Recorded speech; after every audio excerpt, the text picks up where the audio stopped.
हाय, good morning. Shri Swami Samarth सर्वांना. कसे सगळे मजेत ना? तर चला, सकाळचे 9:30 पावणे 10 झालेले आहेत. आज थोडासा लेट झालेला आहे मला. थोडंसं वेगळं काम होतं, यामुळे लेट झालेला आहे. स्वयंपाक वगैरे अगोदर बनवून घेतलेला आहे. तर आता आपले नित्यसेवा राहिलेली आहे, म्हणलं नित्यसेवा करून घ्यावी. तुळशीला वगैरे पाणी घालायचं राहिलेलं आहे. तर चला घालून घेऊ. आज थोडंसं लेट झालं, म्हणजे पावणे 10 वाजत आले. त्यानं ऊन तर असलं कडक पडलं असं वाटायला लागले. खूपच वेळ झालेला आहे, पण 9:30 पावणे 10 हा टाईम झालेला आहे. उन्हाळ्याचे दिवस आहे म्हणलं ऊन तर पडणारच. तर त्याला पटकन आपली तुळशीला वगैरे पाणी घालून घेते आणि नित्यसेवाही करून घ्यायची आहे. आज काय झालं, ह्यांना थोडंसं लवकर जायचं होतं, यामुळं त्यांना अगोदर डब्बा वगैरे करून दिला आणि नंतर म्हणलं आपलं राहिलेले काम हे आहेत तर आपण नंतर करून घेऊया. तर त्यामुळं आज नित्यसेवा वगैरे राहिलेली आहे, तर म्हणलं ती करून घ्यायची आहे. आणि आता वेळच आहे माझ्याकडं, तर म्हणलं दाखवायलाही काही हरकत आहे, म्हणून दाखवण्याचा एक प्रयत्न करत आहे. तर व्हिडिओ तुम्ही कंटिन्यू पहा. नवीन असाल तर चॅनलला नक्की सबस्क्राईब करा. आपले व्हिडिओ आवडत असेल तर लाईक शेअर करायला विसरू नका. तर चला, मी आपली नित्यसेवा ही आता करून घेते.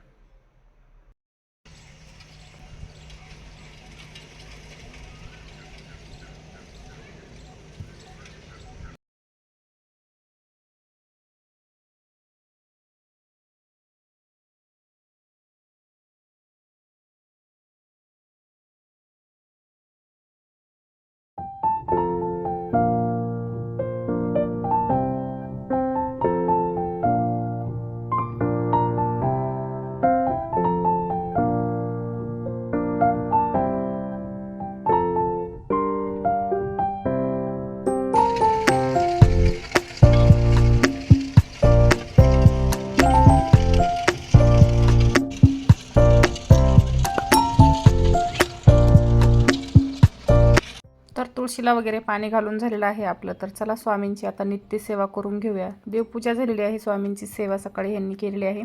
पण जी मी म्हणत असते, जी नित्यसेवा आहे, स्वामी चरित्र सारामृताचे अध्याय कसे वाचायचे तुम्हालाही सांगत आहे आणि मीही करून घेत आहे. तर चला पाहूया.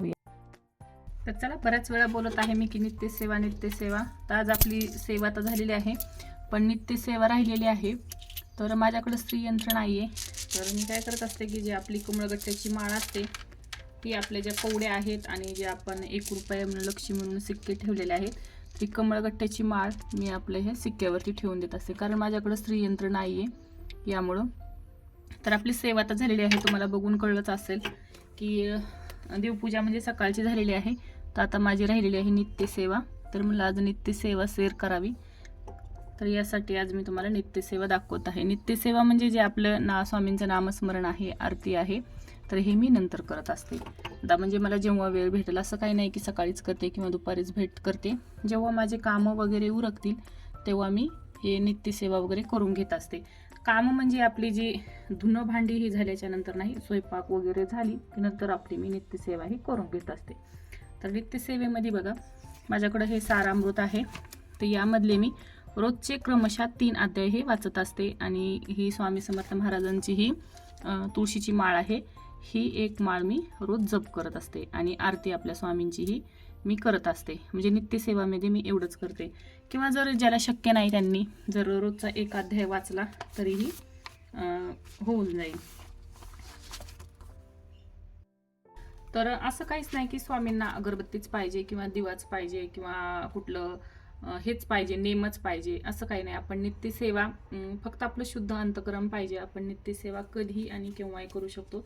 संध्याकाळचे 8:30 ते 8 पर्यंत, म्हणजे 8:30च्या अगोदर नित्यसेवा ही आपली संध्याकाळी मात्र झाली पाहिजे. पण दिवसभरामध्ये तुम्ही ही सेवा कधीही करू शकता. आणि हे दिंडोरी प्रणीतचं स्वामी चरित्र सारामृत आहे माझ्याकडं. तुम्हाला हे कुठल्याही केंद्रामध्ये भेटून जाईल. आता प्रत्येक केंद्रामध्ये हे स्वामी चरित्र सारामृत उपलब्ध आहे. तर तुम्हाला जर स्वामींची सेवा करायला आवडत असेल किंवा करायची इच्छा असेल तर हे तुम्ही घेऊ शकता. आणि ह्याची किंमत म्हणाल तर खूपच कमी आहे. मी घेतलं होतं तेव्हा मला हे 42 रुपीज म्हणजे 42 रुपयाला भेटलेलं होतं. जर आता थोडीशी वाढली असेल किंमत तरी जास्तीत जास्त 50 रुपयाला झाला असेल किंवा एवढीच असेल किंमत. तर तुम्ही कुठल्याही केंद्रामध्ये जाऊन हे घेऊ शकता आणि स्वामींची सेवा करून बघा. खूप छान छान अनुभव. आणि अनुभव म्हणण्यापेक्षा स्वामी आपल्याला म्हणजे मन शांत आणि काय म्हणतात ना, असं सदा उत्साही आणि आनंद हे आपल्याला त्यामधून भेटू शकतं. तर यामुळे तुम्ही हे नक्कीच घ्या आणि स्वामींची सेवा करायला सुरुवात करा. तर मी बघा माझे आता मी क्रमशः 3 अध्याय वाचत असते. म्हणजे आज आता गुरुवार आहे, तर आपण गुरुवारी जर करायला घेतलं हे स्वामी चरित्र सारामृत आपण वाचायला घेतलं, तर क्रमशः 3 अध्याय म्हणजे आपल्याला हे 1 अध्यायापासून सुरुवात करायचं असतं. आणि अध्याय अगदी छोटे छोटे आहेत, मोठी वगैरे अजिबात नाही, तुम्ही पाहू शकता. तर आता हे 1 अध्याय म्हणजे गुरुवारी मी 3 अध्याय वाचले, म्हणजे 1 वाचायचा, परत हे 2 आणि हे 3 असे 3 अध्याय हे आपल्याला गुरुवारी, म्हणजे आज गुरुवार आहे, मी आजपासून सुरुवात करणार आहे. असे 3 अध्याय जर आपण वाचत गेलं तर हे आपले बुधवारपर्यंत म्हणजे पूर्ण आपलं हे 21 अध्याय हे वाचून होतात. तर 21 अध्याय हे आपले गुरुवारपर्यंत वाचून झाले तर म्हणजेच आपलं हे 1 पारायण पूर्ण होतं. तर यासाठी हप्त्याला आपण 1 पारायण नक्कीच पूर्ण करू शकतो. किंवा नसेल तुमच्याकडे वेळ तुम्हाला हप्ताभर वाचायला, तर तुम्ही काय करू शकता, जेव्हा तुमच्याकडे वेळ असेल तुम्ही सुरुवातीला 6 वाचा, किंवा तुमच्या आवडीप्रमाणे तुम्ही एका बैठकीमध्येही 1 पारायण करू शकता. तर आमच्या इकडली लाईट गेलेली आहे, मला खूप घाम येत आहे, गरम होत आहे, त्याकडं थोडंसं इग्नोर करा. तर तुम्ही काय करू शकता की तुम्हाला जर नसेल हप्ताभर, की बाबा आपल्याला हप्ताभर नाही वाचायचं, तर तुम्हाला जेव्हा वेळ भेटेल तर तुम्ही 6 वाचा किंवा 7 वाचा. 1 दिवसातही तुम्ही 1 बैठकी पारायण हे करू शकता. पण नित्यसेवा ही आपण याच पद्धतीनं करू शकतो. तर तुम्हाला आवडत असेल तर तुम्ही नक्की करा. तर हे आपलं आता मी आजपासून सुरुवात करत आहे, म्हणजे तर हे आता आपलं बुधवारी पूर्ण होईल. आजपासून असं काही नाही की तुम्ही गुरुवारपासूनच सुरुवात करता, तुम्हाला हव्या त्या वेळेपासून तुम्ही हे सुरुवात करू शकता. तर चला, आता हे तुम्हाला मी ह्याची माहिती तर दिलेली आहे. नेम काय आहे त्याची, तर नेम बघा, फक्त आपल्याला हे नॉनव्हेज खाऊन म्हणजे पारायण अजिबात करायचं नाही आहे, किंवा ज्या दिवशी तुम्हाला नॉनव्हेज खायचं आहे त्या दिवशीही ते वाचन आपल्याला करायचं नाही. जे नॉनव्हेज खातात त्यांच्यासाठी, बाकी ह्याला नेम वाटी कुठल्याही नाही आहे. आणि मासिक स्त्रियांसाठी असेल तर मासिक धर्मामध्ये स्त्रिया तर हे करणारच नाहीत, ते तर ठरलेलंच असतं आपलं. तर फक्त हे मन स्वच्छ आणि निर्मळ पाहिजे, स्वामी बरोबर आपल्याकडनं हे करून घेतात. तर हे आता गुरुवार आहे, तर सर्वांनी पारायण वगैरे करून घ्या. मीही आता माझी ही नित्यसेवा करून घेते. भेटते तुम्हाला नित्यसेवे झाल्याच्या नंतर.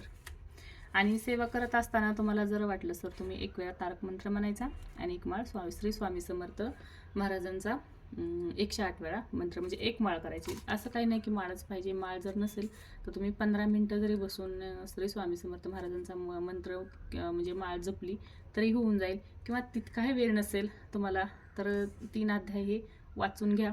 आणि चलता फिरता दिवसभर काही कुठलं काम करताना, म्हणताना, कुटताना, रांधताना, जे काही करताय तुम्ही ते करताना जर तुम्ही स्वामींचा मंत्र तोंडामध्ये ठेवला तर ही काहीच हरकत नाही आहे, तुम्ही नक्कीच हे करू शकता. असं काही नाही की एका जागेवरच बसून करायचं आहे. आणि नित्यसेवा जर तुम्हाला घरात बसून देवासमोर बसून जर करता येत नसेल तर नित्यसेवा ही तुम्ही कुठेही करू शकता आणि कुठल्याही वेळेत करू शकता. सेवेला काहीही बंधन नाही आहे. जर तुमचे तेवढा प्रॉब्लेम असेलच, तर जर तुम्हाला की बाबा इथं बसून नाही जमत, मला बाहेर करायची आहे, तर तुम्ही बाहेरही करू शकता. जर असेल शक्य तर सकाळी आपल्या देवासमोरच बसून ही सेवा तुम्ही नक्की करा आणि आपली स्वामींची सेवा नक्की करा. खूप छान अनुभव आणि खूप सुंदर असं स्वामीच्या मार्गाला लागलं की पूर्ण आयुष्य हे चेंज होऊन जातं. तुम्ही नक्कीच हे सेवेच करून पहा, म्हणजे तुम्हालाच कळेल. तर चला, मी अगोदर आता ही सेवा माझ्या करून घेते आणि नंतर तुमच्याशी भेटते.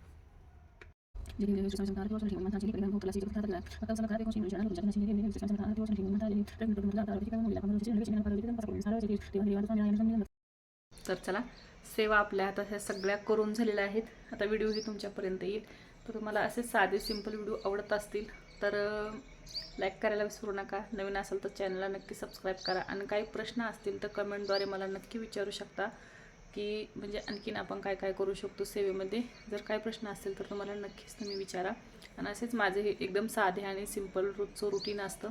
तर तुम्हाला जर आवडत असेल तर प्लीज सपोर्ट करा. आणि चॅनलवर नवीन असेल तर सबस्क्राईब करायला विसरू नका. भेटूया परत नवीन व्हिडिओसोबत. तोपर्यंत सर्वांना श्री स्वामी समर्थ.